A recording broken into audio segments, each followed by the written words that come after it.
ही सर्व जे आमच्याकडे एक्सपर्ट टीचर्स आहेत महाराष्ट्रातले, इथं गडचिरोलीपासून कोल्हापूरपर्यंतचे असतील, कोकणातले असतील, महाराष्ट्रातल्या काही कानाकोपऱ्यामधले असे शिक्षक की ज्यांना तळमळ आहे विद्यार्थ्यांना चांगलं शिक्षण मिळावं म्हणून, यांच्याशी सुमारे 2 तास मी चर्चा केली. त्यांची कमिटीसुद्धा नेमलेली आहे. आम्ही एक निर्णय घेतो आहे जो मुख्यमंत्री उपमुख्यमंत्री महोदयांशी मी बोललेलो आहे आणि लवकरच कॅबिनेटसुद्धा याला मान्यता देतील. ते म्हणजे पुस्तकांबरोबर वह्या या मोफत महाराष्ट्रामध्ये द्यायच्या, असा आम्ही निर्णय घेतो आहे. आणि तो निर्णय घेत असताना आपण विशेषतः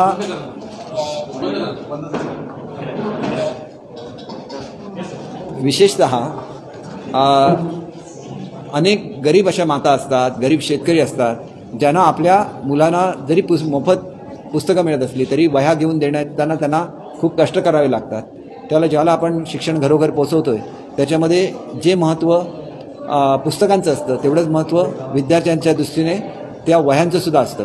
आणि त्याच्यामुळे हे करत असताना जे आधुनिक शाळांमध्ये किंवा टीचिंग क्लासेसमध्ये केलं जातं की त्यांना धड्याच्या शेजारीच नोट्स घेण्यासाठी वह्यांची पानं जोडली जातात, असं करण्याऐवजी ज्याला प्रिंटिंग होईल त्याला ती पानं त्या प्रिंटिंग केलेल्या ह्याला बाइंडिंग केलेली असतील आणि त्याच्यामुळे शिक्षणाचा दर्जा सुधारू शकेल. आमचे टीचर्स जे आहेत यांना खूप ट्रेनिंग दिलेलं असतं. त्याच्यासाठी आमच्याकडे डाएट नावाची आमची स्वतःची इन्स्टिट्यूट आहे. तर त्यांना आम्ही दिलेलं शिक्षण हे खरोखर ते उपयोगामध्ये आणतात की नाही आणि प्रॉपर नोट्स आपल्या विद्यार्थ्यांना देतात की नाही, हे सुद्धा एका अर्थाने मला ज्याला मी ती पुस्तक ज्याला मी चेक करेन, हे पुस्तक चेक करायला काही मी स्वतः करणार नाही, त्याच्यामधले एक्सपर्ट्स ते चेक करतील. म्हणजे आम्ही त्यांच्यापर्यंत जे शिक्षण पोहोचवलेलं आहे, त्यांना ट्रेनिंग करण्यामध्ये ज्या वेगवेगळ्या इन्स्टिट्यूटने काम केलेलं आहे त्याचा खऱ्या अर्थाने फायदा त्या विद्यार्थ्याला झालं की नाही याचं सुद्धा एका अर्थाने असेसमेंट होणार आहे. त्याच्यामुळे ज्या टीचर्सबरोबर मी चर्चा केली त्या टीचर्सचीच कमिटी मी अपॉइंट केलेली आहे. याचं लवकरच GR निघेल. त्यांना प्रवास करत असताना ज्या सुविधा लागतील त्या सुविधा दिल्या जातील. त्यांचे टीचिंगचे क्लास वर्ग आहेत ते तास कमी केले जातील की जेणेकरून त्यांनी महाराष्ट्रातल्या मुलांच्या शिक्षणाचा भार आपल्या डोक्यावर घ्यावा. त्यांची जी बुद्धिमत्ता आहे ही महाराष्ट्रांच्या मुलांना शिक्षण देताना उपयोगामध्ये येईल. शिक्षकांना ते मार्गदर्शन चांगलं करू शकतील आणि नवीन ज्यावेळेला शैक्षणिक वर्ष सुरू होईल त्यावेळेला एक नवीन एनर्जी घेऊन महाराष्ट्रातले सगळे शिक्षक हे मुलांना शिकवण्यासाठी सज्ज होतील. ज्यांच्या शिकवण्याचं असेसमेंटसुद्धा या निमित्ताने त्या पुस्तकांबरोबर आपोआपच नोंदलं जाईल. आणि माझी खात्री आहे की महाराष्ट्राला चांगल्या शिक्षकांची परंपरा आहे आणि त्या शिक्षकांची परंपरा लक्षात घेऊन ते शिक्षक एवढे एफर्ट्स घेतील की 9व्या क्रमांकावरून महाराष्ट्र पहिल्या क्रमांकावर येऊ शकेल. एवढं काम या कमिटीकडून घडेल अशी मी अपेक्षा करतो. आमचे SCRTमधले जे उत्कृष्ट असे मार्गदर्शक आहेत ते मी त्यांच्यासोबत देण्याच्या सूचना दिलेल्या आहेत. काही मानसोपचार तज्ज्ञ हे त्यांच्यासोबत दिलेले आहेत, जेणेकरून तुम्ही जे मला प्रश्न विचारता की यांच्या परीक्षा घेणार का, तर ही कमिटी मला मार्गदर्शन करेल की परीक्षा कुठल्या वर्गापासून घ्यायच्या.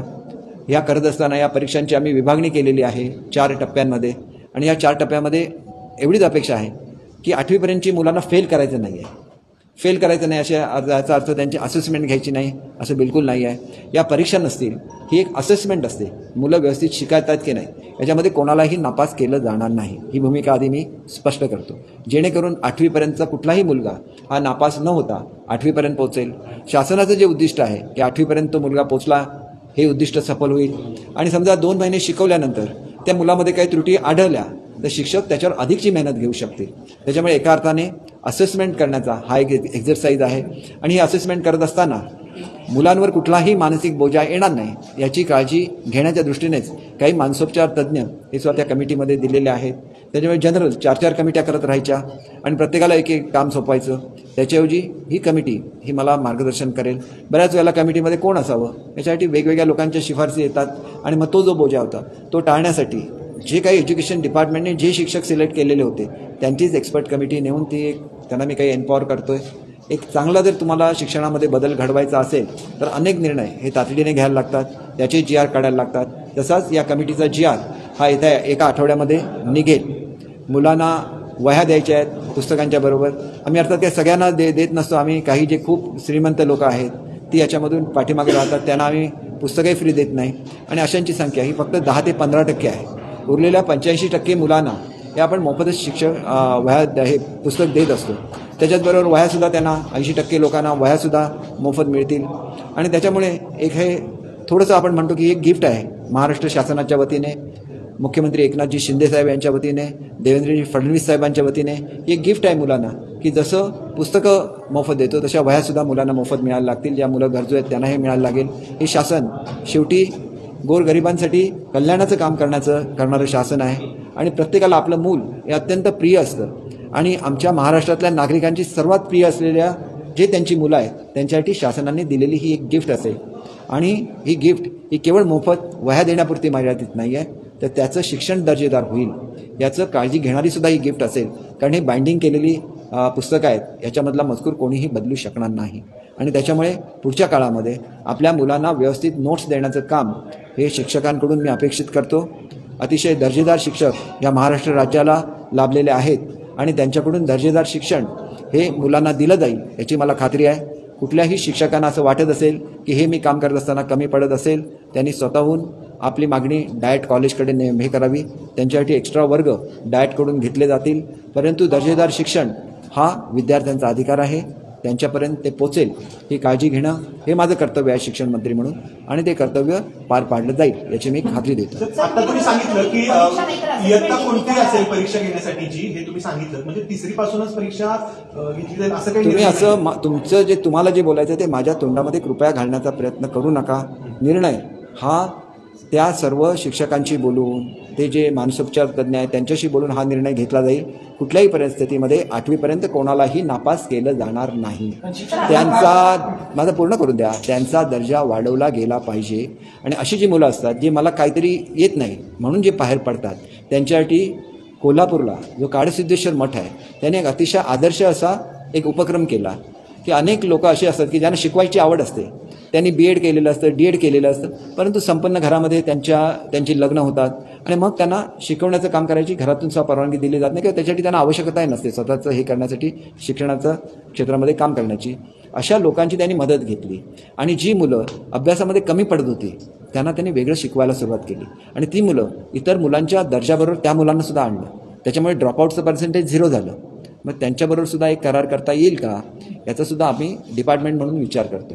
शेवटी बघा, ज्यावेळेला R.R. पाटील हे आपल्या ग्रामविकास खात्याचे मंत्री होते त्यावेळेला त्यांनी गाडगे महाराज स्वच्छता अभियान आणलं आणि त्याच्यामध्ये अनेक लोक सहभागी झाले आणि गाडगे महाराज स्वच्छता अभियानाची नोंद ही जगभराने घेतली आणि ते प्रयोग भारतामध्ये सुरू झाले आणि भारतामध्ये स्वच्छता अभियान सुरू झालं. याचे जनकसुद्धा महाराष्ट्र आहे आणि त्याच्यामुळे या प्रयोगामध्ये सुद्धा लोकांचं सहकार्य हे अपेक्षित आहे.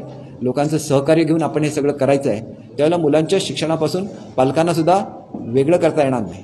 गृहपाठ आपण रद्द करत नाही आहे, पण आपला मुलगा घरी आल्यानंतर अभ्यास करतो की नाही ही जबाबदारी त्यांच्या पालकांनी सुद्धा बघितली पाहिजे आणि त्याच्यावर त्यांची एक काउंटर सिग्नेचरसुद्धा असणार आहे की माझ्या मुलाचे काय प्रगती आम्ही तपासलेलं आहे आणि त्याच्यामुळे असेसमेंट फक्त शिक्षक करणार नाही, त्यांच्या घरच्या माणसांनी सुद्धा त्याची असेसमेंट केली पाहिजे आणि ज्याला अशी आपण असेसमेंट करू त्याला महाराष्ट्र पहिल्या क्रमांकाला फारशी वेळ लागणार नाही असं मला स्वतःला वाटतं. अर्थात मी शिक्षण मंत्री आहे म्हणून मला वाटतं की आमचं राज्य महाराष्ट्रामध्ये शिक्षणामध्ये पहिल्या क्रमांकावर देशामध्ये असावं. प्रत्येकाने अशी अपेक्षा करायला काहीच चुकीचं नाही त्याच्यामध्ये. हे सगळं मान्य आहे, पण मुद्दा असा आहे पण तुमच्या कारणात शाळा बंद पाडल्या जातात तसं आदेश निघले तसं काय?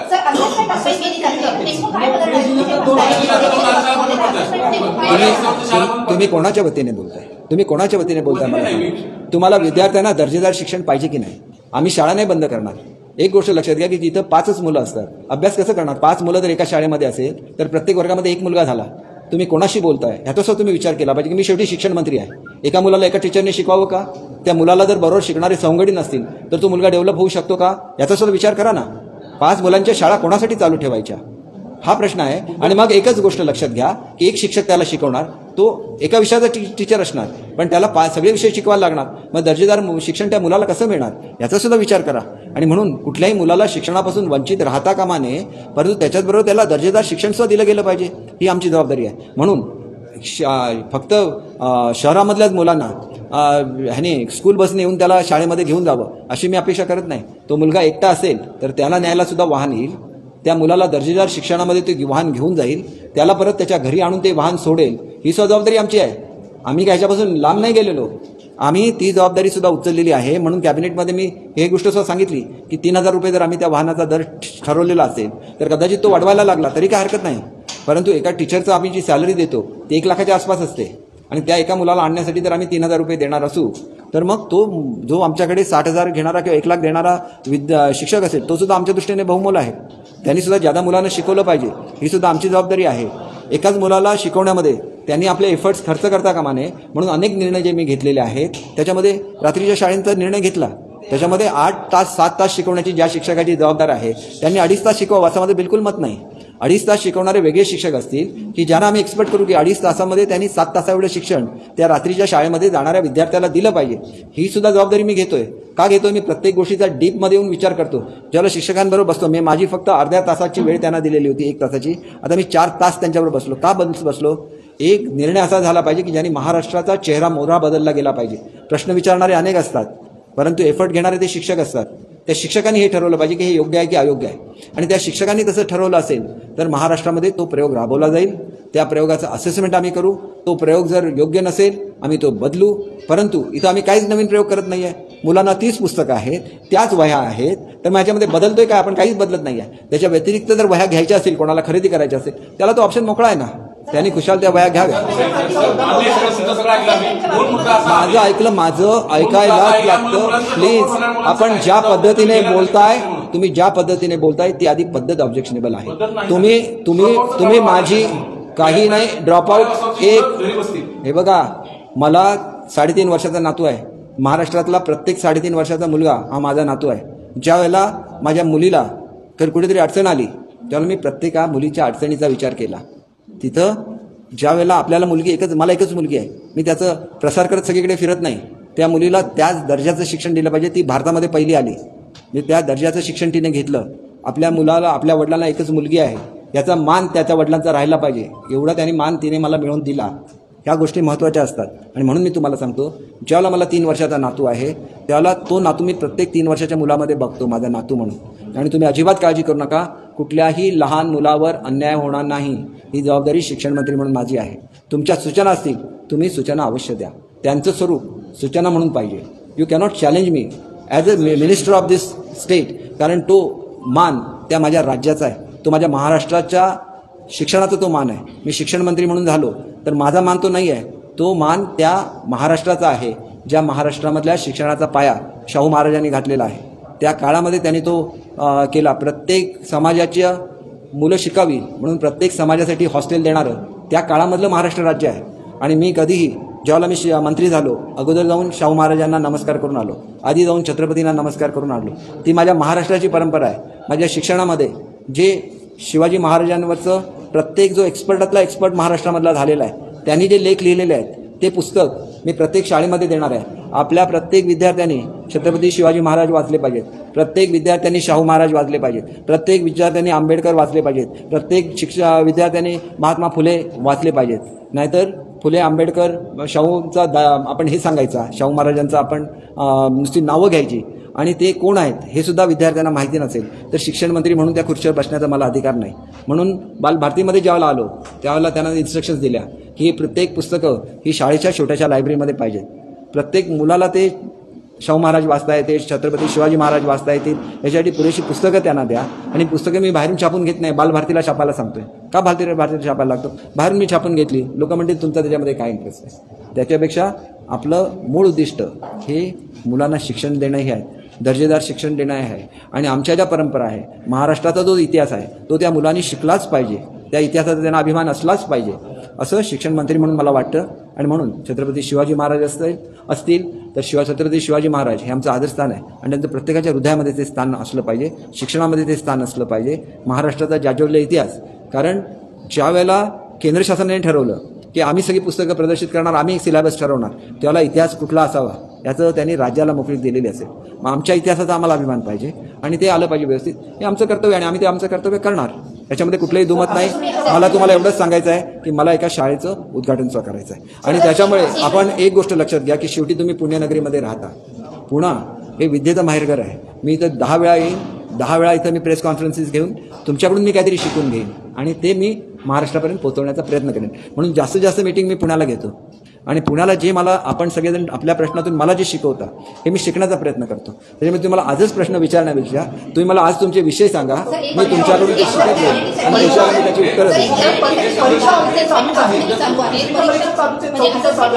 होतात शाळांमध्ये, तर नेमकं काय बदलणार? तुम्ही जो विचार करताय काय बदल असणं अपेक्षित आहे? होत आहेत हे बघा, प्रत्येक ठिकाणी होतात, त्या घेतल्या जातात. हे कोण चेक करतंय मला सांगा ना, कोण चेक करतंय? आज आमच्याकडे केंद्रप्रमुख नाही आहे, आमच्याकडे फक्त 30% केंद्रप्रमुख आहे. केंद्रप्रमुख म्हणजे काय असतो की त्याला तासिका कमी करून दिला जातो, त्यांनी फक्त 4 तास शिकवायचं आहे, बरोबर. इतर लोकांनी आठवड्यामध्ये 7x5 35 तास शिकवायचं आहे. आम्ही ही मोकळी त्यांना का दिलेली आहे की हे असेसमेंट होतं की नाही बघत नाही, म्हणून आपल्या शिक्षणाचा दर्जा घसरला ना.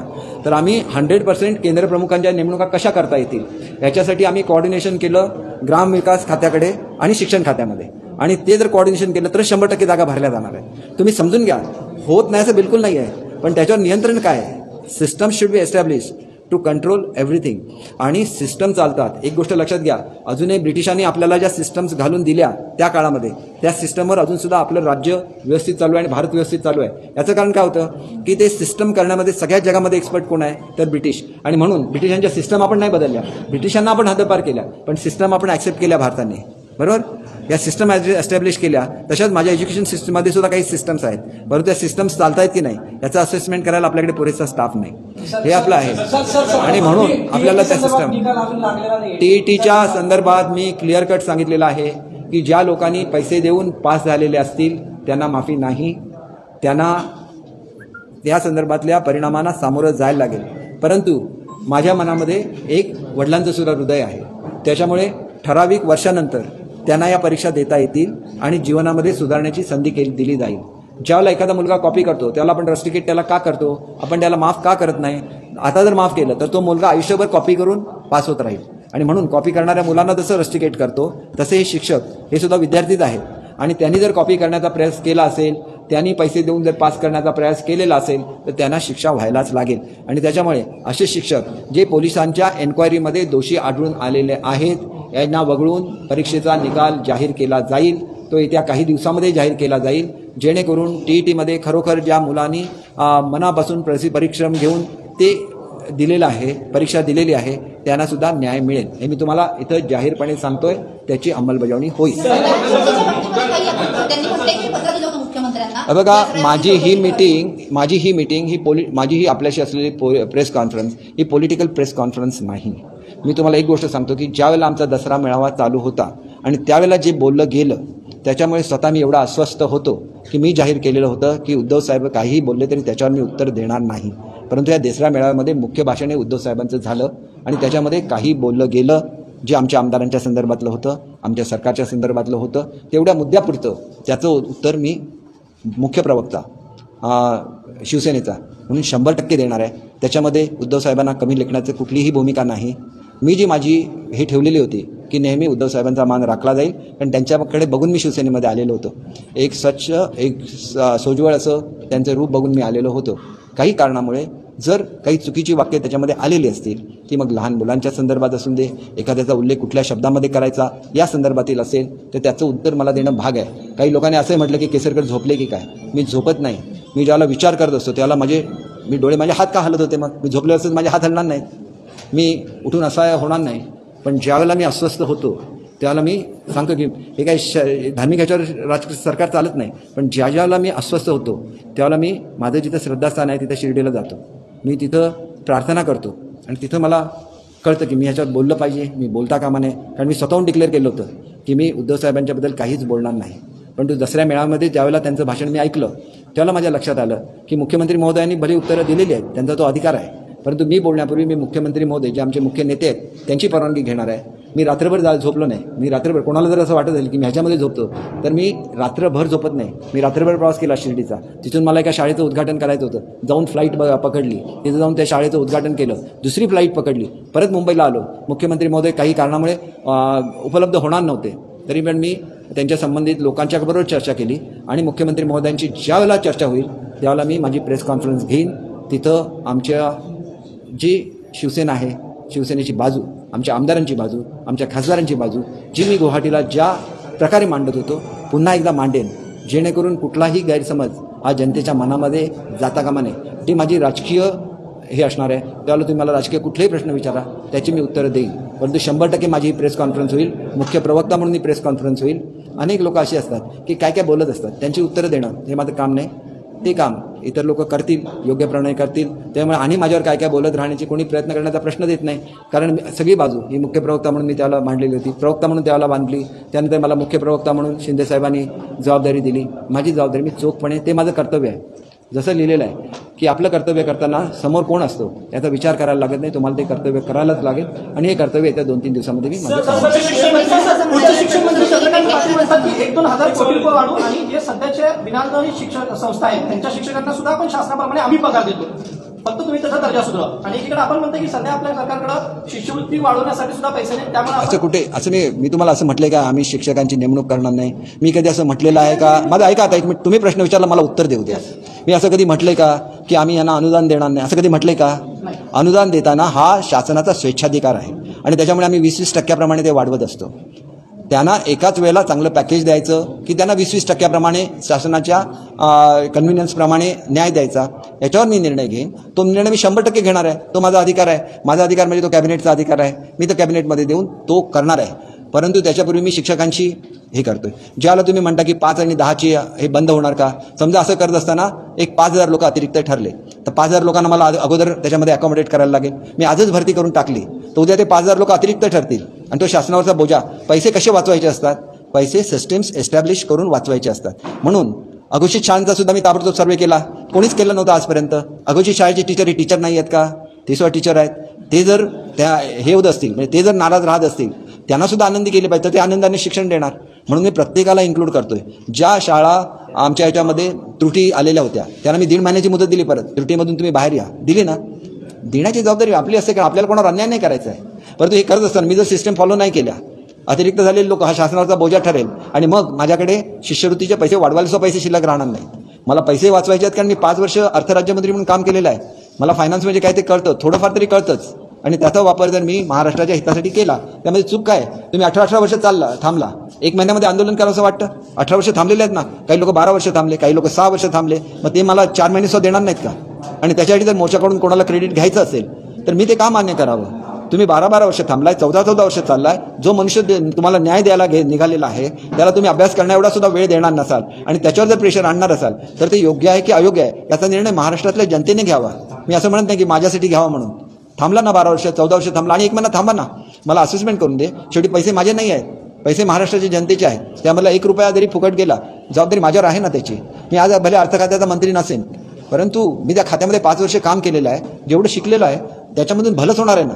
मी देणार आहे कोणाला न्याय? अघोषित शिक्षक आहे त्यांना सुद्धा न्याय देणार आहे. मी त्यांना बाजूला टाकले का? पण मला त्यांच्याशी चर्चा करून दे. मला संघटनांची नाही चर्चा करायची. मला थेट जाऊन त्या अघोषित शिक्षकाची दुःख जाणून घ्यायची की त्याचं दुःख काय आणि त्याप्रमाणे 20% मी पैसे दिले आज समजा त्यांना. आणि एखादा असा टीचर आहे की जो रिटायरमेंटला आलेला आहे ज्याला 50,000 रुपये पगार असायला पाहिजे. तो खाजगी शाळेमध्ये असता तरी त्यालाच 45,000 रुपये पगार असायला पाहिजे होता. मग त्याला आज मी 13,000 रुपये पगार देऊन मी काय मिळवणार आहे? तो टीचर हे होऊन जाणार ना. त्याच्याऐवजी मी जर असं पॅकेज दिलं की त्यांनी किती काळ काम केलेलं आहे त्याला त्याच्या ह्याच्याप्रमाणे मोबदला भले प्रायव्हेट शाळेसाठी सारखा मी जरी देऊ शकलो तरी प्रत्येकजण काय शासनाचा नोकर नसतो, तो प्रायव्हेट शाळेचाच नोकर आहे. परंतु त्याला न्याय कधी ना कधी मिळालाच पाहिजे ही भूमिका आज माझी आहे. आणि लोकांना असं म्हणायचं आणि संघटनेला असं म्हणायचं की 20% द्या आणि त्याला विसरून जा, तर मग तो माझ्या स्वभावाचा भाग नाही आहे. माझ्या दृष्टीने तो टीचर रिटायर होणार आहे 2 वर्षांनी, 3 वर्षांनी तो रिटायर होणार आहे. आज जर मी त्याला 20%च्या ऐवजी त्याला जर 45,000 रुपये देऊ शकलो तर मी त्याला न्याय दिला असं मला होणार आहे. पण एवढं करून माझ्यावर नुसताच दबाव आणून 20% मंजूर करून घ्यायचे घ्यावं मला काय वाटत नाही. परंतु मी माझी भूमिका, मला जरा थांबा, तुम्ही प्लीज थांबा. तुम्ही मगापासून मध्ये बोलता, मी तुम्हाला विनंती करतो, असं होऊ शकत नाही. मी बोलताना मला तुम्हाला हे करण्याचा अधिकार कोणी दिलाय का? मी बोलतोय माझं, तुम्ही हे कट करू नका. कारण काय होतं माझी लिंक तुटते. लिंक कोणासाठी आहे? लिंक तुमच्यासाठी नाही, तुमच्यासाठी बिलकुल नाही आहे. तो मनुष्य रिटायर होणार आहे 4 वर्षांनी, त्याच्यासाठी माझी तळमळ आहे. आणि त्याच्यामध्ये तुम्हाला ती लिंक तोडण्याचा तुम्हाला अधिकार नाही दिलेला, कोणी नाही दिलेला. मी तुम्हाला सांगतो की एक गोष्ट लक्षात घ्या की तो मनुष्य रिटायर होणार आहे, उद्या तो 58 वर्षाचा होणार आहे. आणि तो 58 वर्षाचा होत असताना त्याला जर मी 20% पैसे दिले तर त्याला न्याय मिळणार नाही. ही माझी तळमळ आहे. आणि ही जर माझी तळमळ असेल तर त्याच्यामध्ये तुम्ही जर मला डिस्टर्ब केलं तर माझी तळमळ लोकांपर्यंत पोहोचली पाहिजे. जो मनुष्य रिटायर होणार त्याच्यापर्यंत ही पोहोचली पाहिजे. जो मनुष्य नव्याने लागला त्याच्यापर्यंत ही तळमळ पोहोचली पाहिजे. कारण तो नव्याने लागलाय. 20% म्हणजे त्याच्या दृष्टीने बोनस असतो, परंतु 20% हा त्या रिटायर होण्यासाठी शिक्षा आहे. कारण तो इन एनी केस रिटायर होऊन जाणार आहे. त्याच्यामुळे मला ह्याचा अभ्यास करू द्या. मला सगळ्यांना न्याय देऊ द्या, एवढीच माझी मागणी आहे. त्यासाठी मला विचार करण्यासाठी सवड द्या. मी आणि काय मागितलं आहे? मला 1 महिन्याभराची सवड द्या. आणि मी गेलोय, प्रत्येक शाळेमध्ये गेलोय, तिथल्या टीचरबरोबर मी हे केले आहे, तिथल्या विद्यार्थ्यांबरोबर मी संवाद केलेला आहे. माझ्या 4-5 डिव्हिजन राहिले असतील, तिथे जाऊन मी एका शाळेमध्ये जाणार, तिथल्या टीचर्सशी संवाद करणार आणि मग मी माझा निर्णय घेणार. एवढी तर मला मुदत दिलीच पाहिजे ना, तो माझा अधिकार आहे असं मला स्वतःला वाटतं. बीजेपी विधायक है सर, उनका मेरा एक सवाल है हिंदी में, बीजेपी विधायक नहीं अभी मुझे क्या है, मुझे एक स्कूल का इनॉग्रेशन करना है.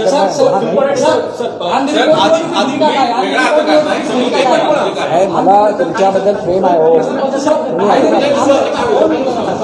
बीजेपी विधायक राम कदम ने कहा है कि जो बॉलीवुड मूवी है एक आदि पुरुष नाम की वो आ रही है, उसका विरोध करेंगे, उसको महाराष्ट्र में रिलीज नहीं होने देंगे. आप वरिष्ठ कैबिनेट मंत्री हैं, आपकी क्या भूमिका है, सरकार की क्या भूमिका है? देखिए, जो उनकी व्यक्तिगत भूमिका है उसके बारे में मैं कैसे कमेंट कर सकता हूँ.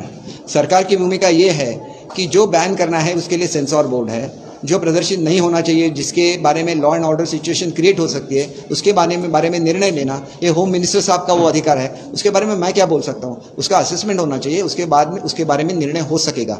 लेकिन आप जो चाहते हैं कि हिंदी के बारे में मैं एजुकेशन के बारे में बोलूँ, तो मैं ये चाहता हूँ कि आज सबसे ज़्यादा एजुकेशन पे खर्च करने वाला राज्य पूरे भारतवर्ष में महाराष्ट्र राज्य है. एक स्टूडेंट के पीछे हम लोग 70,000 रुपया खर्च करते हैं और इतना खर्चा करने के बाद भी अगर हम लोग 1 नंबर पे नहीं पहुंचते हैं तो हमारे लिए ये कोई शोभादायक बात नहीं है. ये मुझे इसका असेसमेंट लेना चाहिए. इसके बारे में मुझे सब जो भी इसके बारे में जो भी कंपोनेंट्स है, तो चाहे कोई भी कंपोनेंट है, उसके बारे में उसका एनालिसिस करना पड़ेगा और मुझे स्टेट को 1 नंबर पे लेके जाना ही पड़ेगा. ये मेरा कर्तव्य है और इसके बारे में मैं महाराष्ट्र के जनता की तरफ मेरा दायित्व भी है. समझिए 1 साल में नहीं हो सकता, 2 साल में होने दीजिए, लेकिन ये तो करना ही करना है. इसके लिए मैं इतनी मीटिंग्स लेता हूँ, इसके लिए मैं समर्पित हूँ. और मेरे सबसे ये विनती है, जो भी टीचर्स है, जो भी स्टूडेंट्स है, वो इतना एफर्ट ले कि महाराष्ट्र का नाम पूरे भारत में हो, वर्ष में हो, इसके लिए वो काम करे. हमारे जो मुख्यमंत्री जी है, एकनाथ जी शिंदे साहब है, फडणवीस साहब है, वो दोनों की इच्छा है कि ज़्यादा से ज़्यादा सुविधा स्टूडेंट को मिले. इसलिए अच्छा इंफ्रास्ट्रक्चर बनाने के लिए वो मुझे फंड्स देने वाले हैं. तो अच्छा इंफ्रास्ट्रक्चर बनेगा, फिर अच्छी शिक्षा देनी है. इसके लिए जो भी करना है, ये पंतप्रधान नरेंद्र मोदी जी का सपना है कि एजुकेशन में भारतवर्ष 1 नंबर पे आना चाहिए. उनकी ये भी इच्छा है कि बच्चे ना कि सिर्फ पढ़े, उनको वोकेशनल ट्रेनिंग देना चाहिए, उनको व्यावसायिक मार्गदर्शन होना चाहिए. और जो भी विद्यार्थी बाहर निकले स्कूल से, चाहे वो स्कूल हो, चाहे वो हायर सेकेंडरी हो, चाहे वो कॉलेज हो, तो उनको कोई भी काम करने में उनको कम दर्जे का कोई काम नहीं लगे. डिग्निटी ऑफ लेबर पहुंचाना है, इंडियन स्टूडेंट पे पहुंचाना है, ताकि ये सबसे ऐसा देश बनेगा जिसके आयुमान, एवरेज आयु सबसे यंग रहेगी. तो हमें एक मैन फोर्स भी पूरे जग को देना है, चाहे वो प्लम्बर हो, चाहे वो ड्राइवर हो, चाहे वो टेक्नीशियन हो, चाहे वो कंप्यूटर ऑपरेटर हो, चाहे वो डाटा ऑपरेटर हो, चाहे वो वेबसाइट बनाने वाला टेक्निकल पर्सन हो. तो इसके लिए हमें एक फोर्स निर्माण करनी है और ये फोर्स आगे चल के पूरे विश्व को एक ऐसी वाली मैन पावर देगी जिससे विश्व का भी भला होगा और भारतवर्ष में बहुत ज़्यादा एम्प्लॉयमेंट भी बढ़ जाएगी. और इसके लिए हम लोग कटिबद्ध है. इसको ही न्यू एजुकेशन पॉलिसी बोला जाता है. न्यू एजुकेशन पॉलिसी ये है कि उससे एक ऐसे व्यक्तित्व बने उस इंसान का कि जो परिपूर्ण हो, उसको ड्रामा भी आता हो, उसको सिंगिंग भी आता हो, उसे अच्छा वाला लेक्चर देना भी आता हो, उसको अच्छी कारपेंटरी भी आती हो, उसे अच्छी वाली वायरिंग भी आती हो, उसे लेथ चलाना आता हो. तो ये आगे चल के मैन पावर पूरे विश्व को लीड करेगी और ये ऐसी मैन पावर हमें बनानी है और उसके लिए हम लोग कटिबद्ध है. और उसके हम लोग न्यू एजुकेशन पॉलिसी बोलते हैं, जिसमें अच्छी वाली एजुकेशन बच्चों को दी जाएगी और अच्छी मैन पावर क्रिएट की जाएगी.